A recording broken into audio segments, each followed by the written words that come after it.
최근 단비가 이어지면서 광주 동복댐과 전남 주암댐의 저수율도 20%대를 회복했습니다.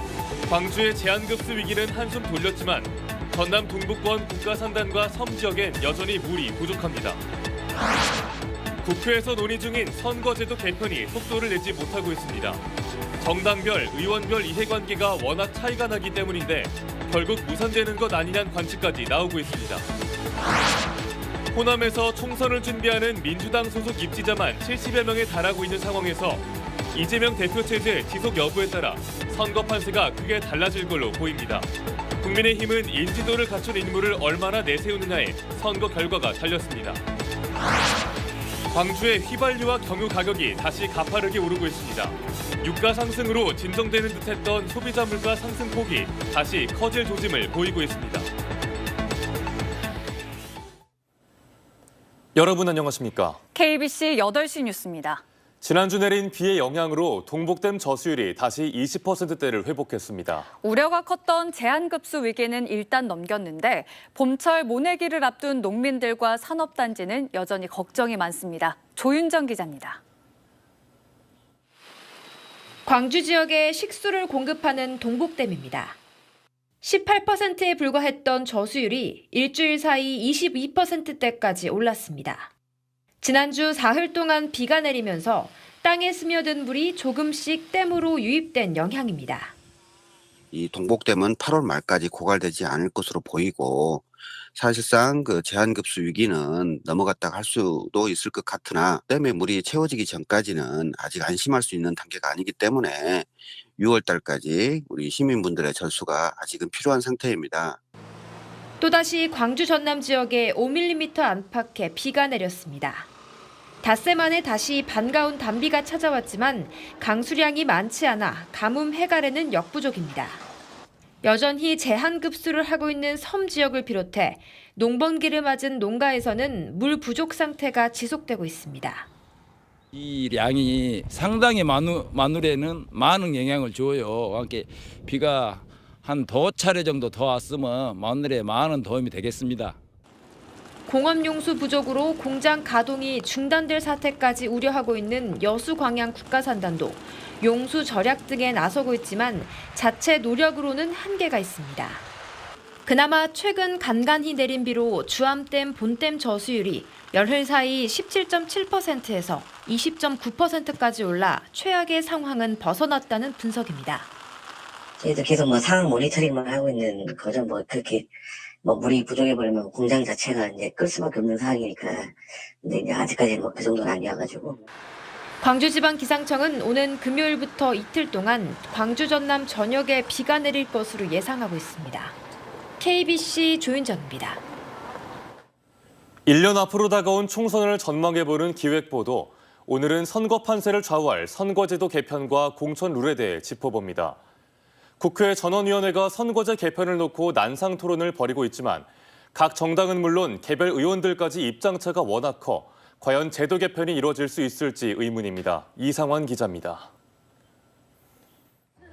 총선이 1년 앞으로 다가왔지만 선거 제도는 말 그대로 안개 속입니다. 소선거구제와 중대선거구제 중 어떤 선거제도를 선택할지, 또 비례대표는 어떻게 선출할지 백가쟁명식 토론이 국회에서 진행되고 있지만 난상 토론에 그치고 있습니다. 각 정당이나 의원 개개인의 이해관계가 워낙 다르다 보니 의미 있는 진전을 보이지 못하고 있습니다.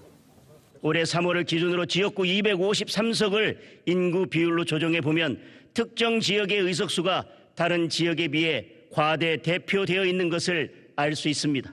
한 선거구에서 5명 이상 뽑는 중대선거구로 바꿔야 한다고 생각합니다. 유권자의 표심에 비례해 제3당의 후보, 제4당의 후보도 당선될 수 있도록 만들어야 합니다.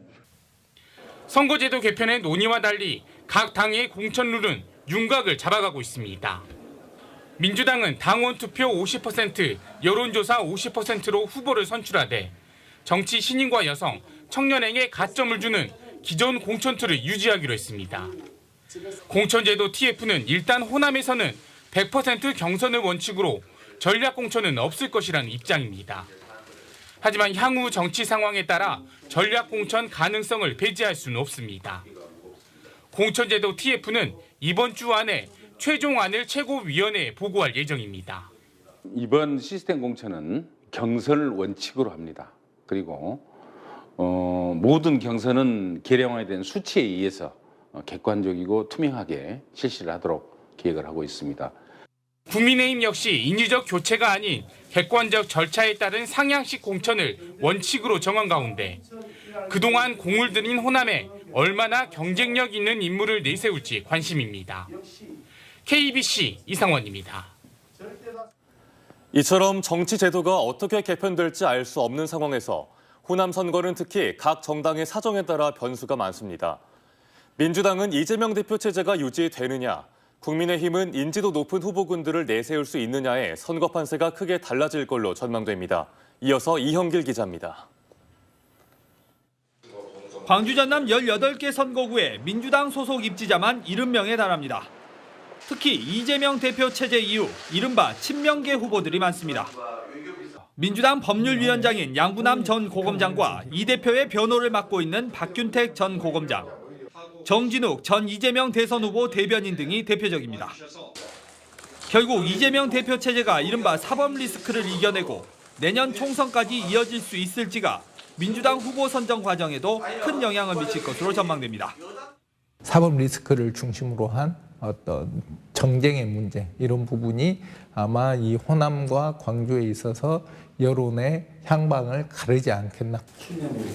국민의힘은 여당 효과로 각 지역구별로 후보군은 완성시켰지만 입지자들의 인지도가 아쉽습니다. 순천갑 천하람 당협위원장과 아직 지역구를 정하지는 않았지만 출마를 준비 중인 이정현 전 새누리당 대표를 제외하고는 사실상 대중적 지지를 기대하기는 어렵습니다. 호남에서 이른바 예산 폭탄론 등을 통한 이익 투표를 이끌어내기도 힘들다면 서진 정책 등 국민의힘의 호남 구애가 총선에서 효과를 내기 어렵다는 분석도 나옵니다.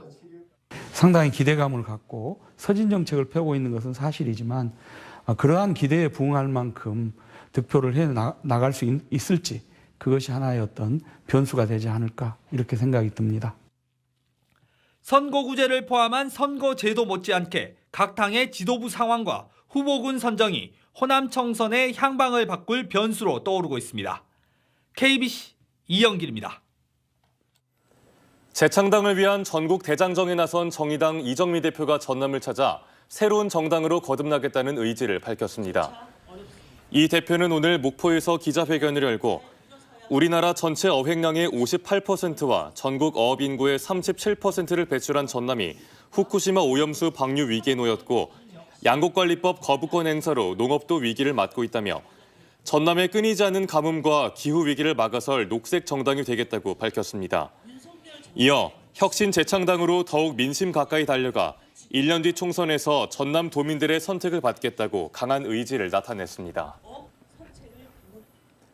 광주 전남 상생 1호 사업인 반도체 특화단지 조성 사업의 청신호가 켜졌습니다.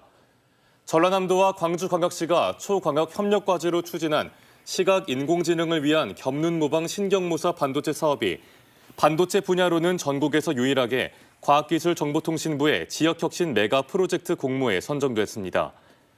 시각 인공지능을 위한 겸눈모방 신경모사 반도체 사업엔 올해부터 3년간 68억 원이 투입되며 1단계 평가 통과 시 실증 과정을 거쳐 인공지능형 무인 이동체 적용 반도체 제품을 상용화하게 됩니다. 국제유가가 상승하면서 국내 휘발유와 경유 가격도 가파르게 오르고 있습니다. 광주 전남의 휘발유 값도 1,600원을 넘어섰는데요. 경제에 전방위적으로 영향을 미치는 유가가 상승하면서 이 잡히는 듯했던 물가를 다시 자극하는 것은 아닌지 우려가 커지고 있습니다. 정경원 기자입니다. 광주의 한 주유소. 휘발유 값이 1,600원을 넘어서자 기름을 넣으러 온 운전자들은 부담스러운 기색이 역력합니다. 이게 다 넣다 보니까 만땅 넣고 한 달 끌면은 거의 20, 15, 20 나가는 게 사회초년생들한테는 조금 많이 힘든 것 같아요. 산유국 협의체 오펙 플러스가 감산에 나선 이후 국제 유가가 상승하면서 국내 유가도 크게 올랐습니다. 광주에서는 지난 9일 휘발유 값이 리터당 평균 1,600원을 넘어선 데 이어 상승세가 갈수록 가팔라지고 있습니다. 전남은 리터당 1,620원을 넘어섰습니다. 경유 가격도 지난 3일 이후 가파르게 올라 광주 전남 모두 1,500원대를 나타내고 있습니다. 더 큰 문제는 기름값이 물가를 다시 자극할 수 있다는 점입니다. 지난달 광주 전남 소비자 물가는 10% 이상 하락한 유가의 영향으로 상승폭이 크게 둔화됐습니다. 이런 상황에서 유가가 상승세를 이어갈 경우 진정되는 듯했던 소비자 물가 상승폭이 다시 커질 수 있습니다. 국제 유가 인상은요, 가격 변동이 큰 그 석유류라든가 공업 제품, 그다음에 전기, 가스 물가 인상으로 이어지고 있습니다. 이로 인해서 다시 재료비 인상이 이어지는데 이게 다시 식비라든가 외식비라든가 서비스 물가 인상 등으로 이어지고 있습니다.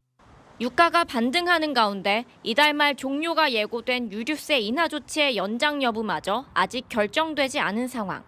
가뜩이나 어려운 서민들의 살림살이가 더 팍팍해지는 것은 아닌지 우려가 커지고 있습니다.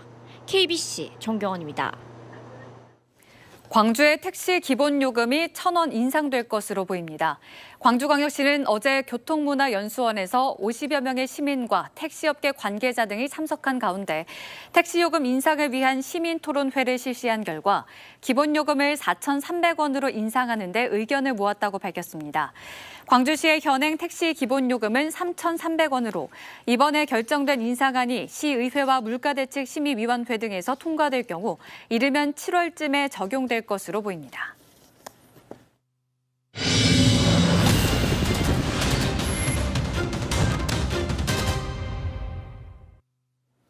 전남교육청의 관급자재 구매 계약이 수년째 특정 업체에 편중돼 있어 담합이 의심된다는 의혹이 제기됐습니다.